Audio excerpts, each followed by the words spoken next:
Bonjour et bienvenue. Voici le texte Pavé de rose, écrit le 31 octobre 2022. Pavé de rose, le chemin d'ascension vers le divin?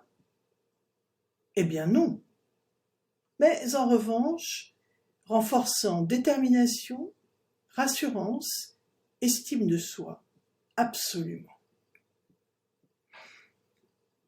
Apprendre à se relever sans s'attarder sur les effets de la chute, mais davantage sur ses causes et enseignements surtout, est un bel apprentissage, une solide leçon de vie à laquelle n'échappe aucun des cheminants, s'il joue le jeu sans se cacher derrière justifications et autres pirouettes. Toujours avancer, droit devant, quoi qu'il arrive, et ne perdre aucune minute à tourner autour des tenants et aboutissants dont la révélation de leur signification n'émergera, si cela est nécessaire, qu'après que la tourmente ne se soit apaisée. Si l'événement a lieu, c'est qu'il a du sens dans notre vie, afin de nous proposer une solution ouvrant sur une transcendance possible. Si cette voie est choisie, alors on en sortira grandi, libéré, et avant tout en paix et joyeux. Dans le cas contraire, on s'attardera sur les raisons de cette épreuve, analysant, cherchant la faille ou la responsabilité, et ainsi passant totalement à côté du message grandiose de cet obstacle venu vérifier le niveau de conscience. Et c'est dans l'ordre. Dans ce cas, rumination, ressentiment et autres rancœurs frappent à la porte du cœur qui, ne s'ouvrant pas, se ferme davantage et plonge l'intéressé dans une revisite de son ombre toujours plus prégnante, insistante, s'imposant comme l'écueil suivant à confronter afin de poursuivre sa route, délesté de ses scories du subconscient.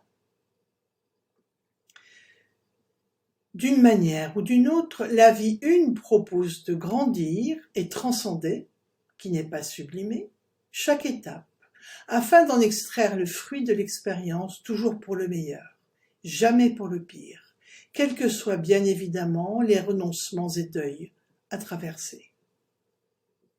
Alors s'il n'est pas pavé de roses, ce chemin doit être de belles intentions, claire et lumineuse, entretenue avec une attention sans faille et portée par un cœur vaillant, ne fléchissant pas devant les obstructions certaines que l'on rencontre sur la route. C'est ainsi que de proche en proche et sur un temps long, la mémoire subconsciente perd de son intensité, parasitant tellement l'instant présent. On pourrait imaginer l'artisan polissant son œuvre inlassablement, sans impatience ni lassitude, ne sachant d'avance quand elle sera achevée, abandonnant sa réalisation à une inspiration qu'il ne contrôle pas. Il ne décide ni du début ni de la fin. Il se plie humblement au mouvement du vivant, que celui-ci le porte vers le haut, ou qu'il le plonge aux affres d'une instable revisite de son ombre. C'est ainsi.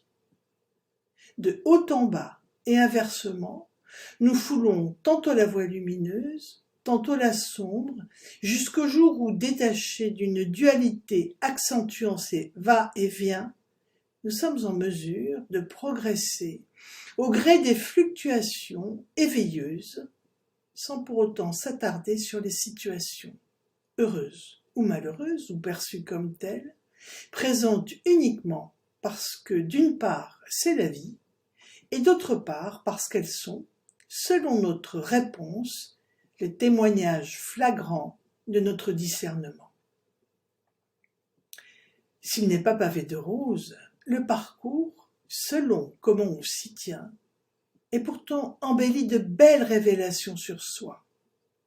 La vie est le sens de l'existence. Nous plongeons aux effluves enivrantes des rives d'un fleuve tumultueux, imprévisible, mais nous menant à coup sûr, ici ou demain, à nous jeter sans hésitation dans le grand flux du vivant au parfum indicible.